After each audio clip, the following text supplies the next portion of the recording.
Olá, queridos amigos, bem-vindos ao Conhecendo o Espiritismo. Sou Evelyn Freire e estamos aqui no nosso EAD Livro 1 para darmos continuidade ao nosso aprendizado. E vamos estudar ainda sobre as epístolas de Paulo. Então, na semana passada, vimos as epístolas de Paulo e hoje vamos ver também essa continuidade da temática, perfeito? Fique conosco, tem muito aprendizado, muitas reflexões importantes para todos nós. Então, você está convidado a seguir conosco em mais esta aula. E eu convido você também para se inscrever no nosso canal, curtir, compartilhar e comentar os nossos vídeos. Na aula de hoje, portanto, onde vamos continuar estudando as epístolas de Paulo, vamos analisar os principais ensinos existentes nas epístolas destinadas aos Gálatas, aos Efésios, aos Filipenses e também aos Colossenses. Vamos trazer as ideias principais. Então, na epístola aos Gálatas, Paulo faz uma súplica continuada e apaixonada sobre as necessidades dos cristãos se manterem fiéis ao Evangelho. Já na epístola aos Efésios, o missivista evidencia a preocupação de a comunidade cristã de Éfeso não se deixar conduzir pelas ideias dos filósofos, artistas, retóricos e historiadores contrárias aos ensinos evangélicos. E, na carta dirigida aos Filipenses, encontramos refletidos o amor e consideração que o apóstolo dos gentios tinha pelos cristãos de Filipos, dedicados servidores do Cristo. E na de Colossos, a epístola de Colossos recebe de Paulo alertas contra ideias estranhas, oriundas das práticas pagãs, que poderiam contaminar a mensagem do Evangelho. Então vejam que, mais uma vez, nós percebemos que Paulo escrevia conforme a necessidade daquelas comunidades a quais se destinavam as suas epístolas. Nós percebemos uma abordagem diferente, por exemplo, na carta que era dirigida aos Filipenses, onde ali os cristãos eram dedicados servidores do Cristo, então eles cumpriam as orientações, procuravam vivenciar realmente o Evangelho. Então, é claro que as colocações e as orientações de Paulo eram num tom de agradecimento, de parabenização também pela conduta deles, diferente de quando ele precisava, por exemplo, fazer determinadas orientações, determinados alertas, quando ele observava práticas estranhas ao cristianismo. Então, o tom que ele utilizava nas cartas era diferenciado. Por isso, mais uma vez, nós reforçamos a necessidade de nós lermos a completude das epístolas de Paulo, para que nós possamos realmente compreender todo o conteúdo da sua mensagem. Nós não podemos nos limitar a ler uma ou outra. Por quê? Porque ali o pensamento, conquanto esteja sempre embasado no Cristo, ele vai estar relativamente fragmentado, porque ele é direcionado a uma situação específica. Estudando a Epístola aos Gálatas. Então, os Gálatas viveram na Galácia, antiga província romana, região situada no centro da Ásia Menor. Atualmente fica próxima de Ankara, na Turquia. Nessa carta, escrita possivelmente entre 48 e 55, ela foi enviada em especial às igrejas de Antioquia de Psídia, Icônio, Listra e Derbe, e talvez a Galácia étnica. Paulo faz uma apaixonada súplica aos cristãos das diferentes igrejas para que não se desviem do Evangelho. E quando nós lemos essas observações de Paulo, percebemos que essa súplica se aplica com certeza a todos nós nos dias de hoje ainda. Por quê? Porque nós ainda nos sentimos muito envolvidos pelos chamamentos do mundo. E não raro, quando nós nos damos conta, estamos realmente agindo não como verdadeiros cristãos, mas como aqueles que têm o Cristo apenas no intelecto, mas não no coração. E isso era observado por Paulo em relação, às vezes, aos Gálatas, porque lembremos que eles eram cristãos recém-convertidos. Tá? O trabalho de Paulo foi muitas vezes o quê? Converter muitos gentios, muitos pagãos. Então, é claro que eles ainda tinham nos seus corações muitos costumes, muitas crenças, eles ainda estavam ali fortalecendo o seu entendimento no cristianismo. Então, esse trabalho inicial de orientação para que eles não se perdessem, para que eles não misturassem as suas crenças antigas com o cristianismo, era algo muito importante para Paulo. E por isso ele tinha esse cuidado no sentido de bem orientar os recém-cristãos de todos os lugares que ele visitava. Então, eles estavam propensos a dar ouvidos a certos mestres que os exortavam a acrescentar à sua fé em Cristo alguns traços característicos do judaísmo, em particular a circuncisão. Esses mestres tentavam também diminuir a autoridade de Paulo. Então, já estavam querendo colocar ali ritualísticas, determinados conceitos, determinadas orientações, traços do judaísmo, de modo que eles pudessem, pouco a pouco, trazer novamente os cristãos para a religião judaica. E também tinham interesse em diminuir a autoridade de Paulo.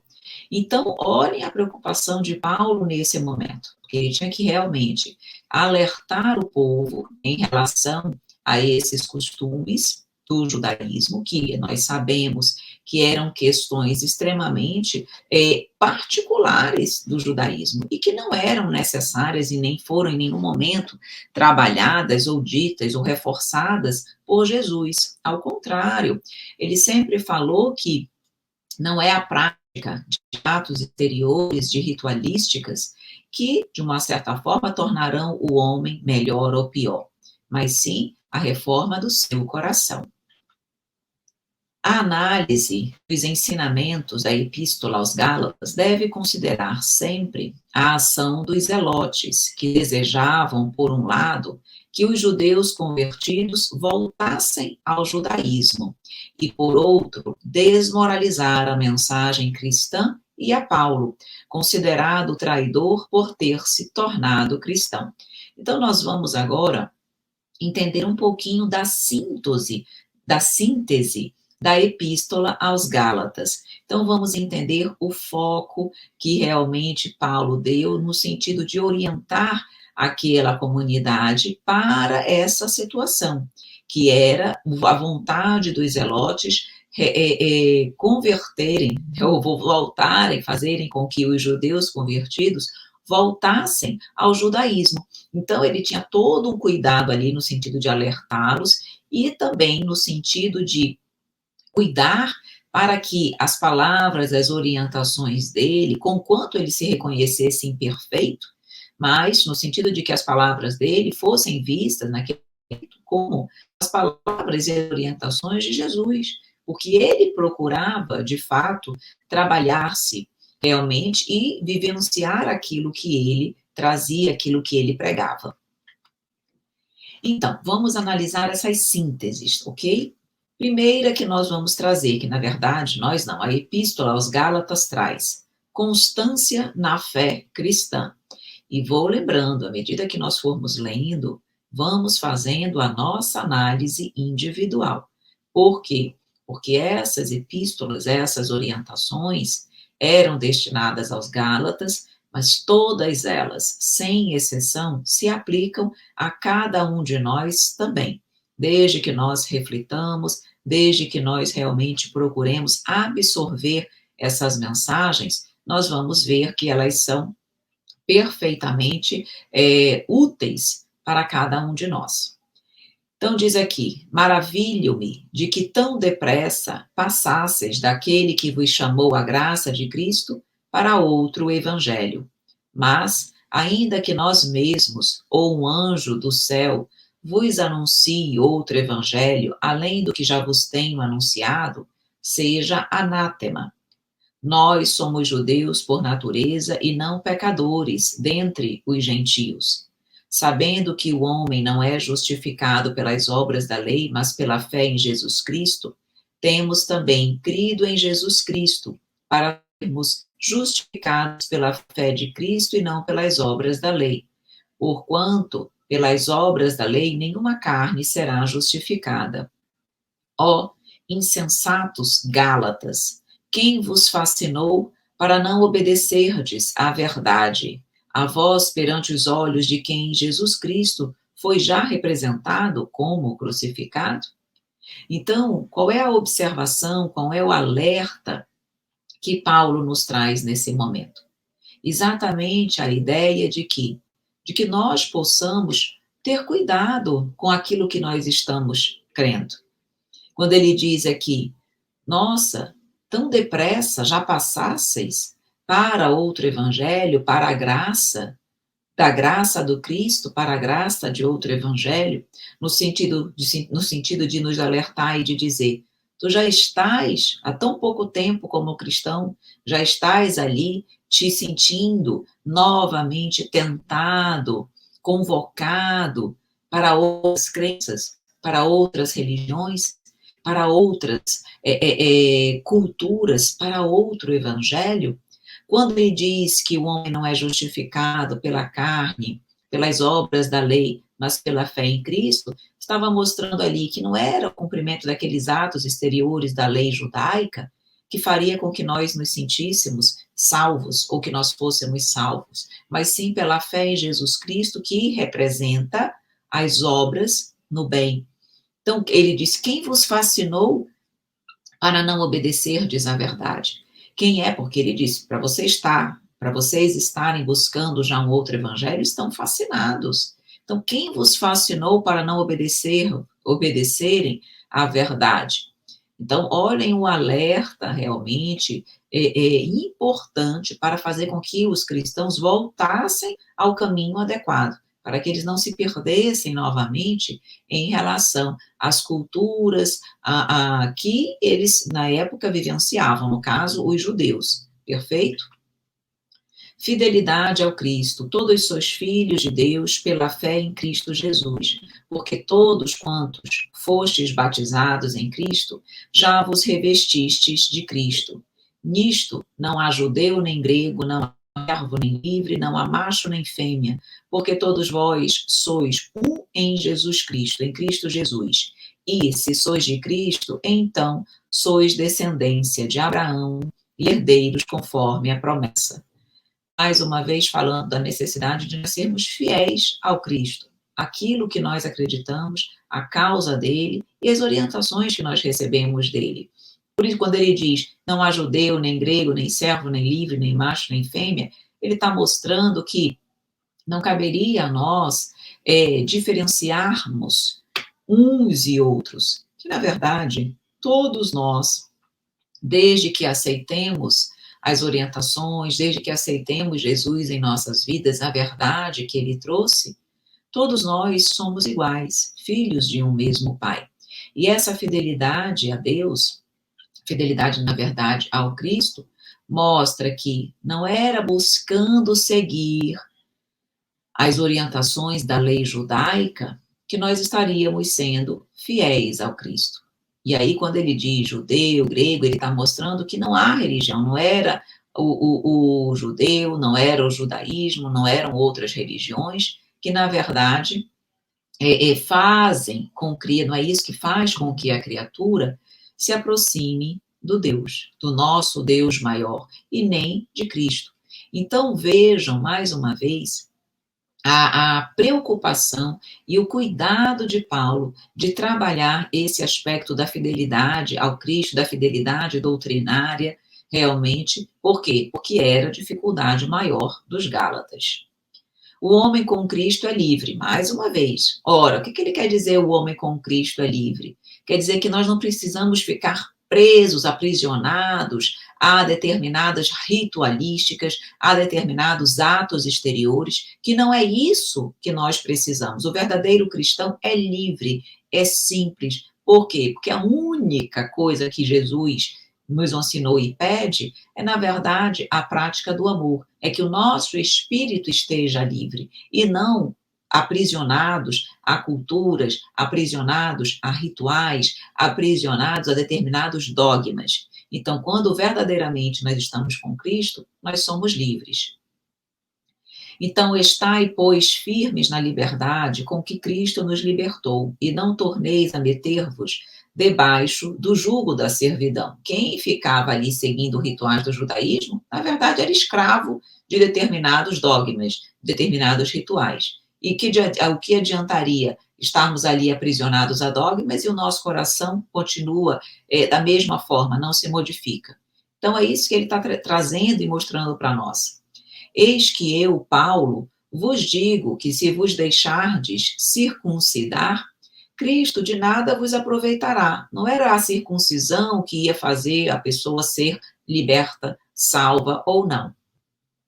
Porque vós, irmãos, fostes chamados à liberdade, não useis então da liberdade para dar ocasião à carne, mas servir-vos uns aos outros pela caridade. Mas o fruto do Espírito é caridade, gozo, paz, longanimidade, benignidade, bondade, fé, mansidão, temperança. Com essas coisas não há lei. A carta aos Gálatas sintetiza a necessidade de se manter fiel ao Cristo em benefício do próprio progresso espiritual. E tivemos condições de observar bem isso nessas 3 sínteses que nós já examinamos, onde Paulo reforça sempre a necessidade de estarmos ali realmente fiéis ao Cristo e às suas orientações. O homem com Cristo é livre, dando continuidade a essa síntese. Um dos maiores desastres no caminho dos discípulos é a falsa compreensão com que iniciam o esforço na região superior, marchando em sentido inverso para os círculos da inferioridade. Interessante essa colocação. O que ele quer? O que se, na verdade, essa observação quer nos alertar? Que quando nós começamos, quando nós conhecemos uma doutrina, vamos colocar o espiritismo ou o cristianismo na época, nós sempre nos colocamos numa condição de encantamento.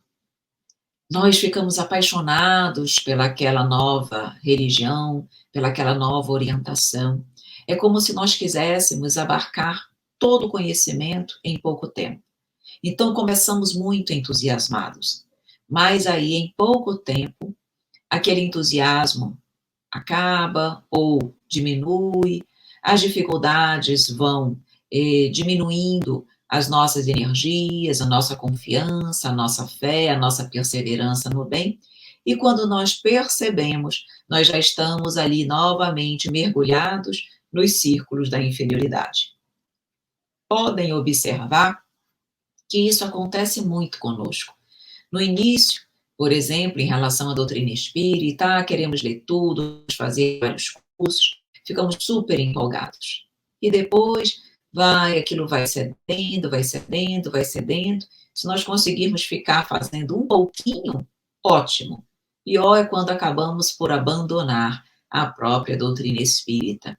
Então é isso, é uma falsa compreensão com que iniciamos o esforço na região superior, ou seja, estamos ali no máximo, mas acabamos ficando pouco vigilantes e quando percebemos, já estamos marchando em sentido inverso para os círculos da inferioridade.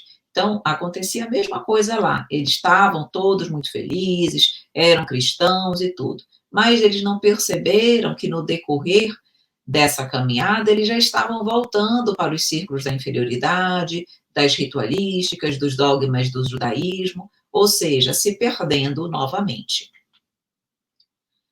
Numerosos aprendizes persistem nos trabalhos do bem.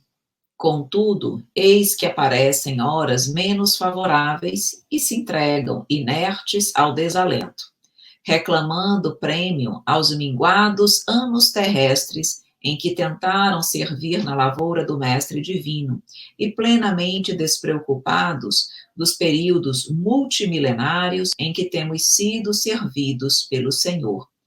Tais anomalias espirituais, que perturbam consideravelmente o esforço dos discípulos, procedem dos filtros venenosos compostos pelos pruridos de recompensa.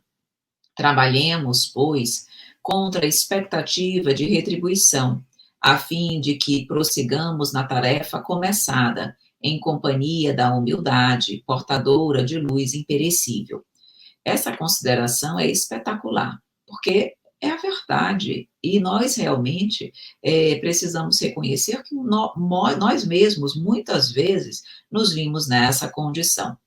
Quantas vezes nós estamos aqui procurando fazer o bem, trabalhamos no bem já há algum tempo, mas quando determinadas situações, como diz aqui, horas menos favoráveis nos aparecem, nós começamos a reclamar prêmios pelos minguados tempos, anos terrestres que nós dedicamos à causa do Cristo, esquecendo os milênios que viramos as costas ao Pai, esquecendo os milênios que temos sido realmente ajudados por Jesus, pelo Pai, servidos por Ele. Já queremos uma retribuição, já queremos toda a felicidade do mundo por termos feito tão pouco e por ainda estarmos fazendo tão pouco.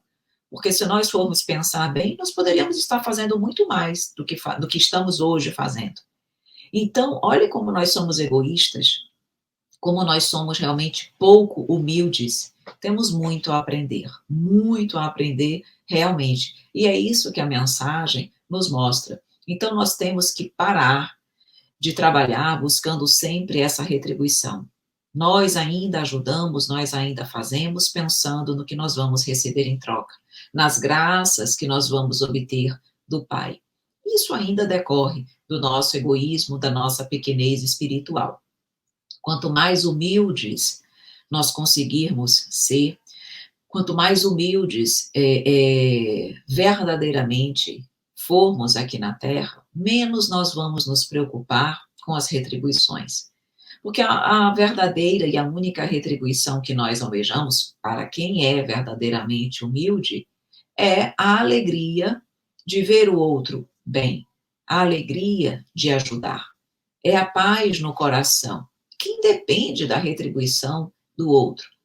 E Deus, quando percebe a verdadeira humildade nos corações, ele retribui com graça os verdadeiros filhos, aqueles que de fato caminham com ele. Então, é aquela reflexão difícil que cada um de nós precisa fazer, porque ainda somos muito egoístas. Bom, vamos agora, então, conhecer um pouquinho sobre a Epístola aos Efésios. Os Efésios eram os habitantes de Éfeso, cidade situada na costa ocidental da Ásia Menor, atualmente pertencente à Turquia. Atos dos Apóstolos descreve Éfeso como o ponto culminante da atividade missionária de Paulo, e foi de Éfeso que Paulo escreveu as epístolas aos Coríntios. À época da instalação do cristianismo primitivo, Éfeso possuía cerca de 250 mil habitantes, constituindo-se um dos centros urbanos e comerciais que mais rapidamente cresceram nos domínios romanos do Oriente. A Epístola aos Efésios foi escrita entre os anos 61 e 63, então já posteriormente aos Gálatas, quando Paulo estava preso, possivelmente em Roma, e faz parte do grupo das cartas denominadas Epístolas do Cativeiro. A autenticidade dessa epístola é questionada. O pensamento atual da maioria dos pesquisadores e que vigora é que essa epístola não foi de Paulo, não era de Paulo. A autoria da carta é atribuída a Onésimo, o escravo foragido mencionado na epístola de Paula a Filemon, que é depois identificado também com o bispo de Éfeso, que usava o nome Onésimo. Então vejam aqui o que eu acredito muito interessante na personalidade de Paulo, que nós inclusive já comentamos em aulas anteriores, era exatamente a entrega dele à, à missão e a Jesus. Porque ele estava aprisionado, ele foi preso várias vezes, ficou em cativeiro várias vezes, e ele poderia ter deixado que essa situação o abatesse. Mas mesmo em cativeiro, ele continuou escrevendo as cartas, ele continuou auxiliando, ele continuou levando a sua palavra de esclarecimento e de auxílio às comunidades cristãs. Então, ele, particularmente, pessoalmente, passando por testemunhos, vicissitudes e grandes desafios, ele não deixou de trabalhar no bem. E com certeza, as suas cartas foram fundamentais não apenas para os cristãos e as comunidades recém-formadas do passado, mas até hoje, porque nós não estamos aqui 2000 anos, passados 2000 anos, refletindo sobre elas, conversando sobre elas. Então, meus queridos amigos, foi é muito tocante, na verdade, refletirmos sobre Paulo e sobre todo o seu trabalho, porque, sem sombra de dúvidas, é um exemplo sensacional, espetacular para todos nós. Porque é um exemplo, sim, de perseverança, de dedicação, de disciplina, de dever bem cumprido. Ele não se abateu diante de tantas dificuldades, mas continuou firme e perseverante no trabalho que ele resolveu seguir no trabalho que ele escolheu, que era a divulgação da Boa Nova.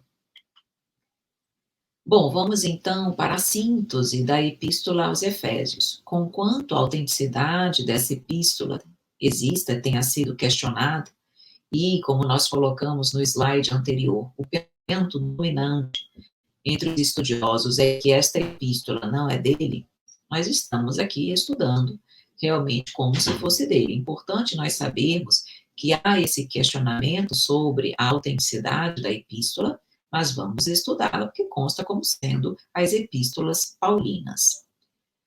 A salvação pela graça.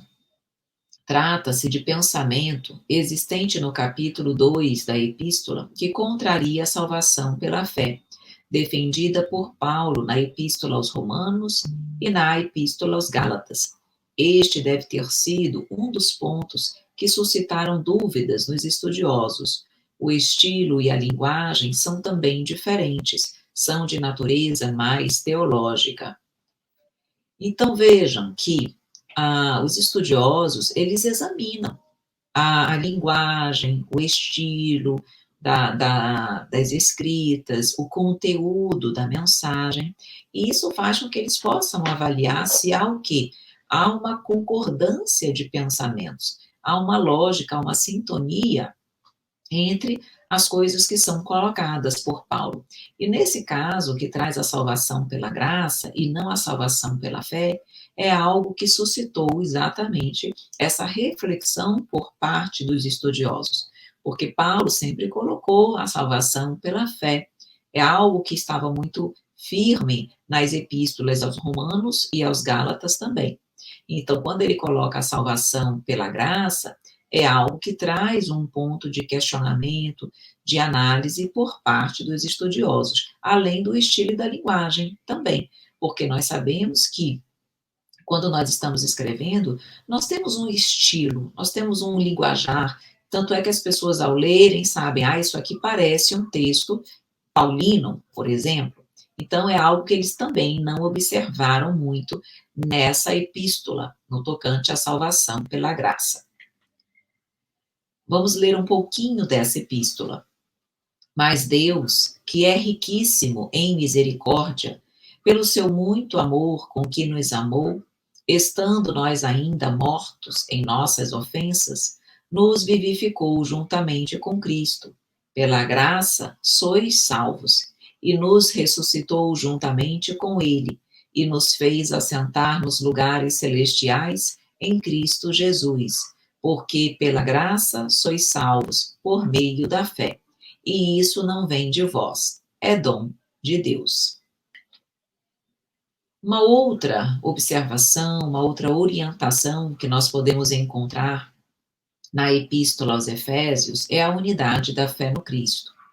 Então diz Paulo: rogo-vos, pois eu, o preso do Senhor, que andeis como é digno da vocação com que fostes chamados, com toda a humildade e mansidão, com longanimidade, suportando-vos uns aos outros em amor, procurando guardar a unidade do Espírito pelo vínculo da paz. Há um só corpo e um só Espírito, como também fostes chamados em uma só esperança da vossa vocação. Um só Senhor, uma só fé, um só batismo, um só Deus e Pai de todos. Então, muito interessante essa colocação de Paulo quando ele reforça a questão da unidade. Porque, na verdade, se nós formos pensar, é exatamente isso. Há um único Pai, há um único Deus, um Senhor. Então, a nossa fé é única. Fé, na verdade, ela não deve ser compartimentada, dividida, direcionada a determinados espíritos, a determinados deuses. Não. A nossa fé, ela tem que ser única. Por quê? Porque aprendemos com Jesus que há um Deus, um só Senhor.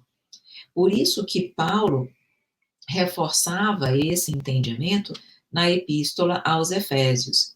E é bem interessante quando ele diz também, quando ele fala aqui, suportando-vos uns aos outros em amor, procurando guardar essa unidade.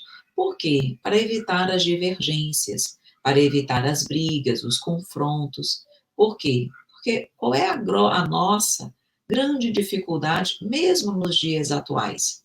Não é lidarmos com o outro, com as opiniões divergentes do outro, não é lidarmos com as diferenças de uma forma geral. Todas as vezes que nós percebemos uma ideia, um comportamento, um pensamento diferente do nosso, já é para nós naturalmente um desafio. Por quê? Porque nós temos que entender que o outro tem livre-arbítrio, que a verdade do outro necessariamente não precisa ser a minha, mas eu preciso respeitá-la, porque para o outro faz sentido, que não significa que o meu caminho para chegar à salvação seja um único. Todos nós temos que chegar até Deus, mas alguns passam pela direita, outros vão mais pelo meio, outros vão pela esquerda, mas todos vão chegar até o Pai. Então, esse suportar-se é um grande desafio. Então, quando ele coloca exatamente suportando-vos uns aos outros em amor e procurando guardar a unidade do Espírito pelo vínculo da paz, é isso. No sentido de dizer e de nos orientar que nós soubéssemos viver em sociedade, que nós soubéssemos ter para com o outro fraternidade e respeito. Então, muito interessante, importante essa colocação da unidade da fé em Cristo. Santidade dos costumes, no sentido de mostrar que os nossos hábitos, os nossos costumes, aquilo que nós fazemos, possa ser, na verdade, uma representação do amor do Pai. Que tudo possa ser feito de forma correta, com santidade, com amor, pautados, né, os nossos atos, pautados nos princípios do bem, do amor e da verdade. Que nós pudéssemos, então, andar pelo caminho reto, nos conduzir pela trajetória do bem. Então diz: e digo isto e testifico no Senhor, para que não andeis mais como andam também os outros gentios, na vaidade do seu sentido, entenebrecidos no entendimento, separados da vida de Deus pela ignorância que há neles, pela dureza do seu coração, os quais, havendo perdido todo o sentimento, se entregaram à dissolução para com avidez cometerem toda a impureza. Então, não andeis mais como andam também os outros gentios, não façais como eles, não busqueis a devassidão, as impurezas da carne, a insensatez, o desequilíbrio emocional. Siga nos costumes do bem, com santidade em tudo aquilo que tu fazes. E isso, mais uma vez, é a nossa orientação dos dias atuais. Por isso, a necessidade de nós estarmos orando e vigiando sempre, para que nós pudéssemos e possamos analisar se aquela atitude que eu quero tomar, ela é uma atitude santificada nas leis do Pai, se é uma atitude correta, se eu não estou agindo de forma egoísta ou orgulhosa em relação ao outro. Será que tudo aquilo que eu estou pretendendo fazer, Jesus aprovaria? É isso, é essa orientação que a Epístola aos Efésios, nesse ponto, nos traz. A armadura de Deus, também muito interessante essa colocação.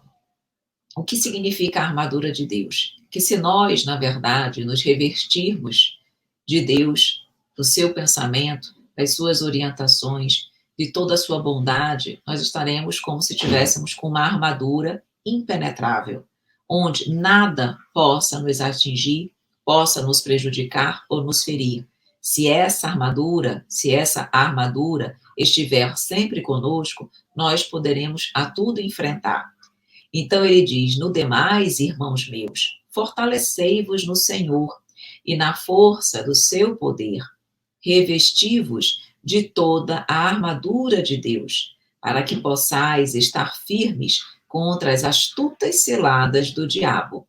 Estai, pois, firmes, tendo cingidos os vossos lombos com a verdade, e vestida a couraça da justiça, e calçados os pés na preparação do evangelho da paz, tomando, sobretudo, o escudo da fé, com o qual podereis apagar todos os dardos inflamados do maligno. Tomai também o capacete da salvação e a espada do Espírito, que é a palavra de Deus. Que bonita essa comparação, não é verdade? Então ele diz aqui, então nossos lombos vão estar com a verdade que ilumina, que esclarece, que nos tira da ignorância. Estaremos vestidos com a couraça da justiça, não com a do julgamento inclemente, mas com análise de sabedoria, de justiça e de amor. Que os nossos pés, os nossos sapatos estejam preparados do evangelho da paz. O escudo é a fé, o capacete, a salvação, e a espada, o Espírito, que é a palavra de Deus. Então, se nós estivermos com essa armadura, nós estaremos prontos para vencermos qualquer dificuldade, qualquer vicissitude que se apresente em nossas vidas. Cada criatura dá sempre notícias da própria origem espiritual. Os atos, palavras e pensamentos constituem informações vivas da zona mental de que procedemos. Os cristãos, todavia, são filhos da luz, e a missão da luz é uniforme e insofismável, beneficia a todos sem distinção.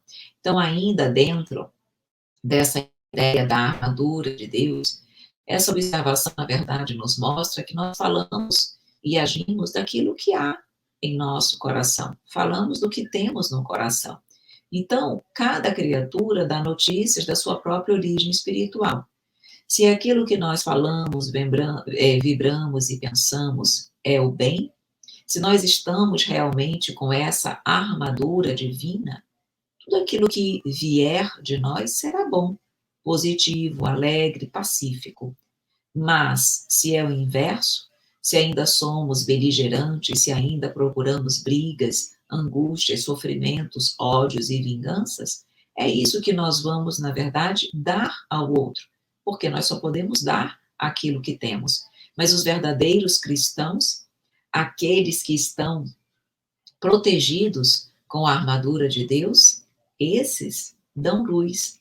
Esses, na verdade, levam a luz que beneficia, que ampara a todas as pessoas. E o que nós queremos ser? Que tipo de pessoa, de cristãos nós queremos ser? Um verdadeiro cristão que leva paz e amor? Ou aqueles que se dizem cristãos, mas as suas atitudes, palavras, enfim, o seu modo de viver reflete algo completamente diferente. E isso é importante porque nós precisamos, a partir dessas reflexões, começarmos verdadeiramente a mudar. Mudar devagar, mas tem que ser com constância. Eu preciso todos os dias refletir sobre as minhas imperfeições do hoje, aquelas imperfeições que mais me incomodam, aquelas imperfeições que mais obstam o meu crescimento, que eu sinto que me puxam para baixo e não deixam eu me elevar. E essas que precisam de um confronto maior, porque essas que realmente me prendem à terra são aquelas que eu preciso envidar o maior esforço possível para vencer. Vamos agora à epístola aos Filipenses. Filipenses eram os habitantes de Filipos, importante cidade da Macedônia Oriental, na Grécia, sede da comunidade cristã a que a epístola de Paulo aos Filipenses é dirigida. Segundo o relato de Atos, a igreja de Filipos começou assim: Paulo, em sua segunda viagem missionária, deixou a Ásia Menor pela Macedônia, foi a Filipos, pregou o evangelho. Lídia, uma mulher proeminente daquela região, e alguns outros se tornaram cristãos. Ao que parece, a igreja foi abrigada inicialmente na casa de Lídia, e apesar de seus começos modestos, cresceu e se tornou uma ativa comunidade cristã. Então, interessante como consta o início dessa comunidade de Filipos, que tudo indica que foi a partir dessa mulher proeminente da região, Lídia, que tudo começou. Então, a epístola traz um apelo do apóstolo aos cristãos, pedindo-lhes que vivam de maneira condigna do evangelho, em unidade, harmonia e generosidade, sem lamúrias nem queixas, mantendo sempre diante de si Jesus Cristo como modelo supremo de toda ação moral. Adverte-os contra evangelistas judeus ou judaizantes, cujos ensinamentos e práticas são contrários ao evangelho. Então, aqui, mais uma vez, reforça a necessidade de nós vivermos segundo as nossas crenças. Se eles já eram cristãos e seguiam e acreditavam em Jesus Cristo, havia necessidade, e há necessidade, como eu digo sempre para nós também, de nós procurarmos realmente viver conforme o Evangelho. E para isso, para que nós possamos ter unidade, harmonia, generosidade, para que nós não fiquemos nos lamentando diante das dificuldades da vida, para que nós possamos estar sempre como um modelo realmente de conduta diante de Jesus, é necessário esforço, é necessário reflexões diárias, é necessário entendimento. Porque, como somos ainda muito frágeis, facilmente nos perdemos nessa caminhada. E Paulo sabia disso, então ele estava sempre relembrando essa conduta, esse pensamento para todos, que é o que o Evangelho nos fala hoje, que é o que a doutrina espírita nos fala. Por que nós estamos sempre procurando ler alguma coisa? Por que nós estamos procurando estudar, procurando ouvir uma palestra? Porque nós facilmente perdemos o caminho. E quando nós estamos sendo constantemente lembrados, através de uma palavra, de uma palestra, de alguma coisa que a gente lê, nós meio que voltamos para o caminho reto. No caso da epístola aos Filipenses, a autenticidade da epístola não é posta em dúvida, não foi questionada. O que se supõe é que originalmente existia um conjunto de bilhetes ou 3 pequenas cartas, posteriormente reunidos numa única epístola. A comunidade de Filipos devotava especial afeto ao apóstolo dos gentios. Cumpriram fielmente as suas orientações e o auxiliou, dentro das suas possibilidades, quando caiu prisioneiro na Tessalônica e em Corinto. Paulo lhes escreve agradecendo o auxílio.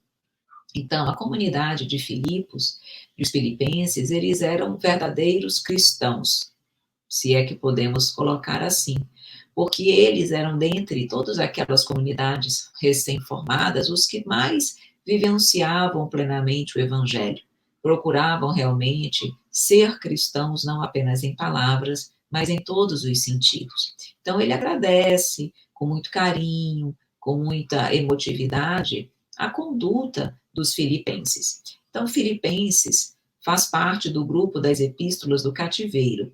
A carta aos Filipenses é de natureza pouco doutrinária.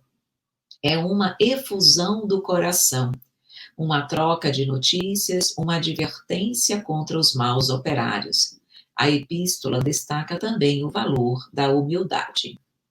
Então vamos conhecer a síntese dessa epístola. Exemplo de vivência do Evangelho, porque eles eram exemplos de vivência do Evangelho, porque eles realmente eram bons cristãos. E isso é colocado, é externado, é reconhecido por Paulo na sua carta, na sua epístola. Os filipenses cristãos formavam uma comunidade pobre de bens materiais, mas sinceramente devotada ao Evangelho. Os filipenses jamais esqueceram as lições que lhe foram ensinadas por Paulo, auxiliando-o quando esteve preso e recebendo deste os sentimentos de afeto e reconhecimento. Os filipenses foram cristãos que souberam colocar em prática a vivência da caridade. E disse Paulo em sua epístola: Dou graças ao meu Deus todas as vezes que me lembro de vós, fazendo sempre com alegria oração por vós em todas as minhas súplicas, pela vossa cooperação no Evangelho desde o primeiro dia até agora. Então, olha a alegria de Paulo. Todas as vezes que ele dava graças a Deus, ao Pai, lembrava dos filipenses.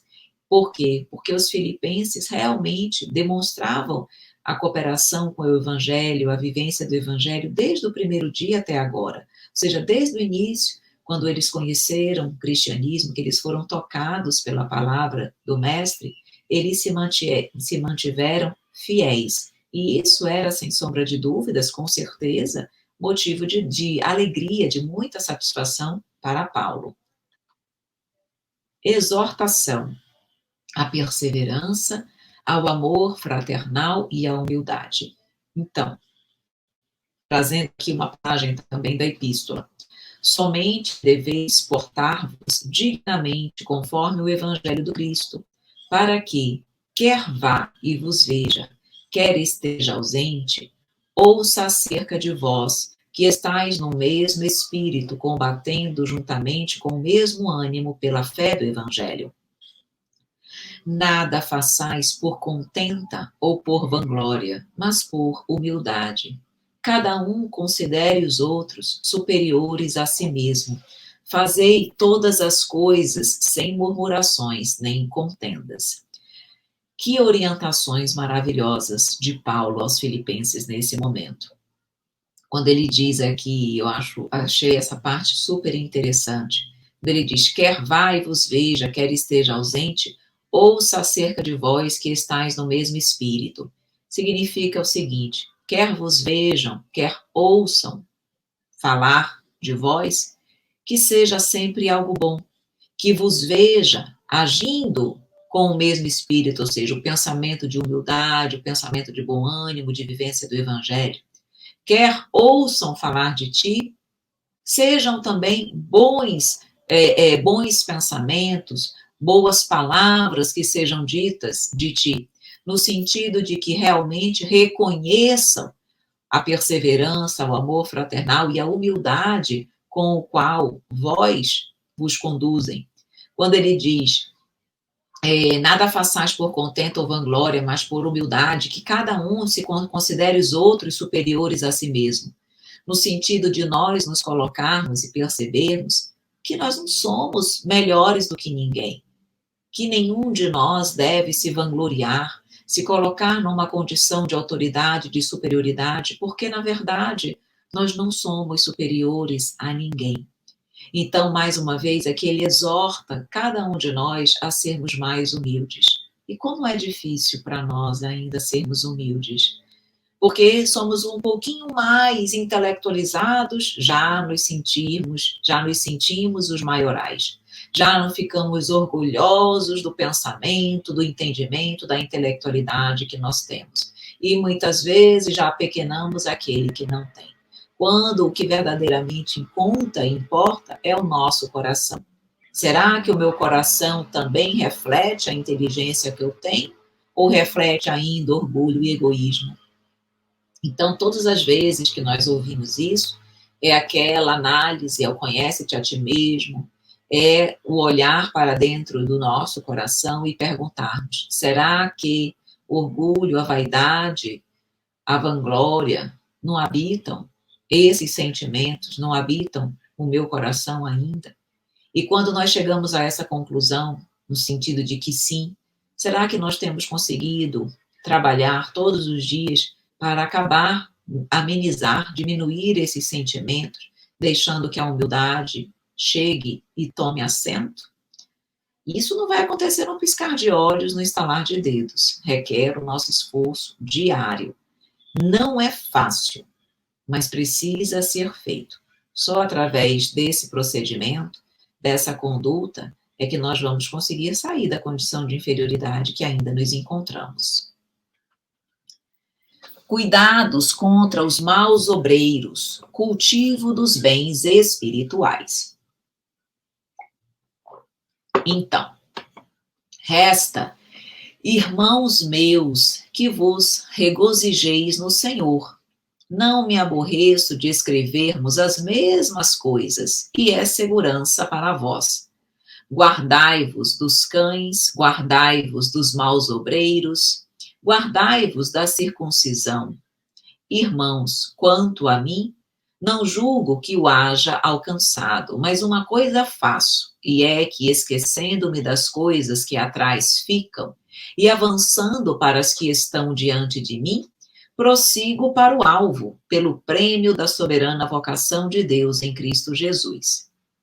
E a paz de Deus, que excede todo o entendimento, guardará os vossos corações e os vossos sentimentos em Cristo Jesus.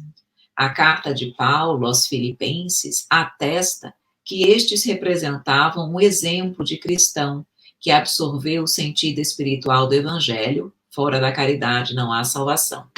E aqui, quando ele fala do cuidado contra os maus obreiros e o cultivo dos bens espirituais, eu destaco essa parte que eu coloquei em vermelho, quando ele diz que ele esquecendo-se das coisas que ficam atrás, avança para o objetivo. Era como Paulo agia para com ele na vida dele. E isso é um exemplo que nós temos que tomar para nós. Por quê? Porque a vida na Terra é cheia de empecilhos, de dificuldades. E quantas vezes nós desistimos no meio do caminho porque nos encontramos preguiçosos, sem força, sem ânimo para continuar. Ah, aconteceu tal coisa. Ah, veio um problema assim. Ah, isso aqui estragou tudo. Paulo também enfrentou tudo isso, não enfrentou? Nós estamos aí estudando e vendo as prisões, apedrejamentos, as dificuldades, e ele encontrava sempre uma forma de ultrapassar aquele obstáculo. Ele não via nos obstáculos algo para impedir a sua jornada. Ele via nos obstáculos situações que precisavam e seriam vencidas de alguma maneira, mas ele não ia deixar de fazer aquilo que ele se propôs. Ou seja, nós não podemos deixar de fazer aquilo que nós nos propusemos. Qual é o objetivo da nossa vida?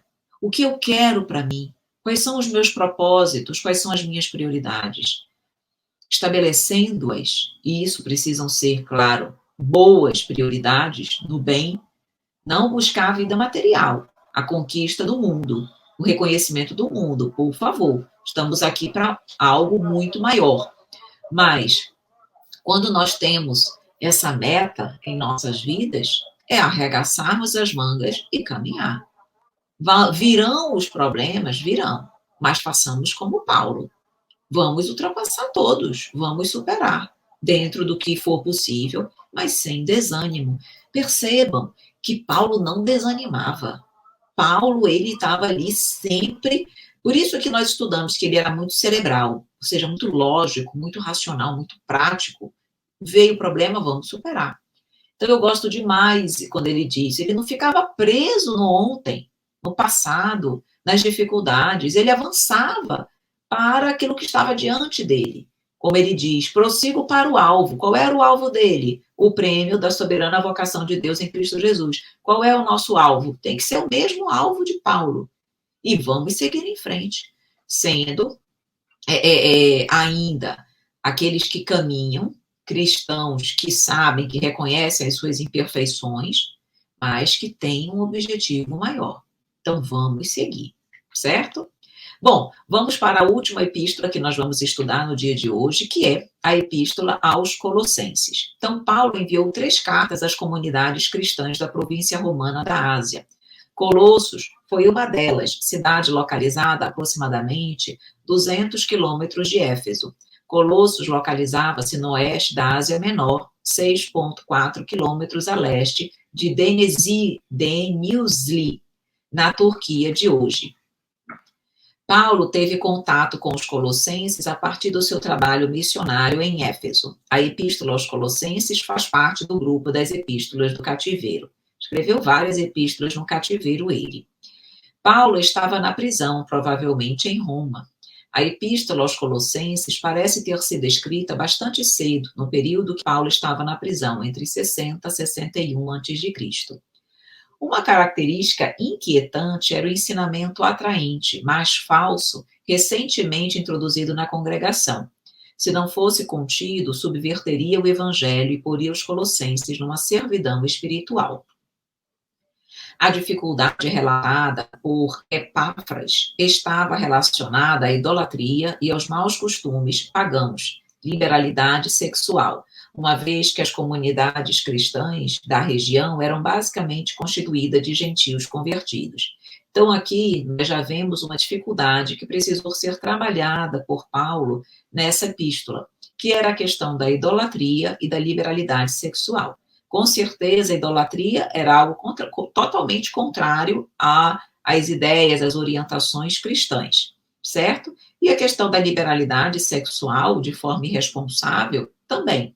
E era algo muito constante, muito comum naquela época. Então, Paulo, sabendo disso, ele realmente procurou focar bastante nesse ponto para evitar, como diz aqui, se isso não fosse contido, poderia subverter o evangelho e colocaria os colossenses numa servidão espiritual. Existem dúvidas se a carta aos Colossenses é de autoria de Paulo. Alguns estudiosos entendem que o estilo pesado e repetitivo não é o usualmente utilizado pelo apóstolo.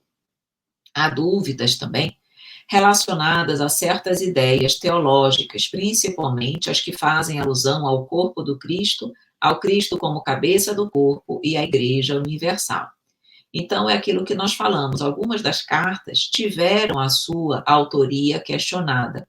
Essa é uma delas, não todas, mas essa é uma delas. Mas reforçamos que constam nos evangelhos como sendo epístolas paulinas. Então, mesmo que haja esse questionamento, elas constam lá como sendo de Paulo. Então, vamos para a síntese da epístola. Exortação à espiritualidade e ao amor fraternal. Diz Paulo, portanto, se já ressuscitastes com Cristo, buscai as coisas que são de cima, onde Cristo está assentado à destra de Deus. Pensai nas coisas que são de cima e não nas que são da terra. Mortificai, pois, os vossos membros que estão sobre a terra. Aí ele vem aqui agora mencionar a questão da liberalidade sexual, que era o problema dessa comunidade. A prostituição, a impureza, o apetite desordenado, a vil concupiscência e a avareza, que é a idolatria. Mas agora despojai-vos também de tudo, da ira, da cólera, da malícia, da maledicência, das palavras torpes da vossa boca. A palavra de Cristo habite em vós abundantemente em toda a sabedoria. E quanto fizerdes por palavras ou por obras, fazei tudo em nome do Senhor Jesus, dando por ele graças a Deus Pai. Então, mais uma vez aqui, vemos claramente essa exortação a uma vida espiritual, a uma conduta espiritualizada, e não voltada para a questão da idolatria, que ele menciona aqui, e também para a questão das liberalidades sexuais, como ele diz, prostituição, apetite desordenado, vil concupiscência. Então, meus queridos amigos, hoje, será que eu também, de alguma forma, não trabalho ainda a idolatria? Talvez você pense assim, eu não fico idolatrando imagens, nada disso. Eu reconheço que Deus é um só, mas às vezes a nossa idolatria é diferente. Não é mais a mesma idolatria do ontem. Mas será que nós hoje, por exemplo, não idolatramos de uma forma diferente, mas também não positiva? Será que a doutrina espírita, nós hoje não idolatramos muitos livros? Adoramos as leituras, fazemos vários livros, das obras básicas, das obras complementares, idolatro os livros. Sei o conhecimento, tenho o conhecimento daquilo que ali está escrito. Mas e a prática? Eu coloco em prática aquilo que eu idolatro, o conhecimento? Muitas vezes não. Então, é uma certa idolatria, o conhecimento, a inteligência, mas aquilo não se reverte em prática, em vivência, em transformação do ser. Então, é uma idolatria perniciosa. Antes eu não soubesse, mas praticasse, fosse bondosa verdadeiramente, e pouco conhecimento, mas pelo menos eu estava praticando. Então, nós sempre podemos fazer uma análise para os dias atuais, um comparativo com os dias atuais, porque as palavras de Paulo, elas são atemporais, atemporais. Talvez a idolatria modifique-se um pouco, mas ela não deixa de existir. E no tocante à liberalidade sexual, então, nem precisaria eu estar reforçando, porque no mundo de hoje, com as liberdades de opiniões, com a vanguarda, com a globalização, nós percebemos muito como essa questão da liberalidade sexual aumentou de forma negativa. Fizeram com que as pessoas deixassem, muitas vezes, uma conduta mais certa, adequada, reta, os bons costumes, para viverem uma liberdade sexual, que, na verdade, só nos apequena e nos distancia disso. Então, é aquela reflexão para a minha conduta no hoje. A carta dirigida à comunidade cristã de Colossos evidencia o amor fraternal, o espírito de cooperação que deve reger as relações interpessoais. É impossível qualquer ação de conjunto sem base na tolerância. Aprendamos com Cristo. A queixa desfigura a dignidade do trabalho, retardando-lhe a execução. Indispensável cultivarmos a renúncia aos pequenos desejos que nos são peculiares, a fim de conquistarmos a capacidade de sacrifício que nos estruturará a sublimação em mais altos níveis. E muito difícil nós falarmos de amor, de dedicação ao bem, de caridade, sem falarmos de renúncia. Porque, na verdade, a verdadeira caridade, ela é uma renúncia de si mesmo. Porque quem é egoísta não é caridoso. Quem só pensa em si e nos seus interesses, não olha o próximo, não faz bem ao próximo, nem se preocupa com o próximo. Se eu não olho o próximo, eu vou perceber que ele está precisando de alguma coisa? Não. Então, todas as vezes que eu paro para olhar, para ver, para compreender, para me apiedar do outro, eu já estou renunciando a mim. Eu já estou deixando de olhar apenas para a minha vida, os meus interesses, as minhas necessidades e olhando por o outro. Então, a renúncia, como ele diz, indispensável cultivarmos a renúncia aos pequenos desejos que nos são peculiares, a fim de conquistarmos a capacidade de sacrifício, ou seja, eu preciso me sacrificar um pouco pelo outro, porque se eu não fizer isso, eu jamais seguirei com Jesus. Jesus renunciou a ele, a vida dele, por nós. todos os grandes exemplos de amor, de dedicação, de caridade que a humanidade tem, eram pessoas egoístas? Não. Eram pessoas que renunciavam à satisfação pessoal e própria pelo outro.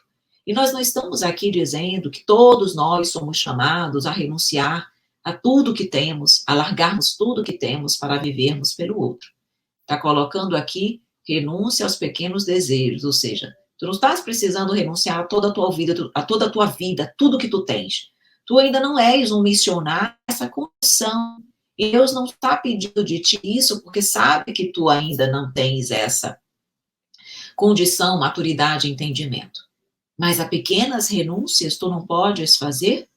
Todos nós podemos. Agora, se todos nós queremos, é um outro aspecto. E por fim, meus queridos amigos, nessa última epístola, temos aqui uma orientação final. Esqueçamo-nos, assim, de todo o mal, para construirmos todo o bem ao nosso alcance. E para que possamos agir nessas normas, é imperioso suportarmos-nos como irmãos, aprendendo com o Senhor, que nos tem tolerado infinitamente. Que linda mensagem, meus queridos amigos. E é isso. Deus, Jesus, tem tolerado os nossos desequilíbrios, as nossas imperfeições, as nossas raivas, as nossas mágoas, infinitamente. Porque nós erramos hoje, eles continuam nos perdoando e compreendendo a nossa condição. Por que, então, para nós é tão difícil suportar o outro, entender o outro, ter paciência com as limitações do outro?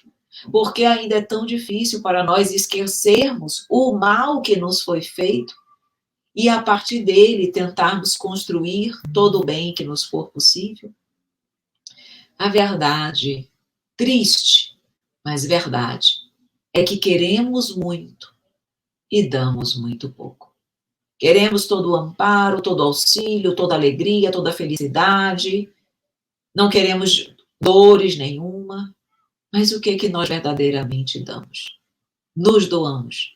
Pouco amamos, pouco temos paciência, pouco somos humildes, pouca caridade fazemos, pouca benevolência, o que nos mostra ainda a nossa grande imperfeição. O egoísmo que ainda é muito forte e prepondera nos nossos corações. Então, que possamos lembrar que temos sim que agir com um pouco mais de amor e fraternidade, de compreensão pelo outro e pela condição do outro.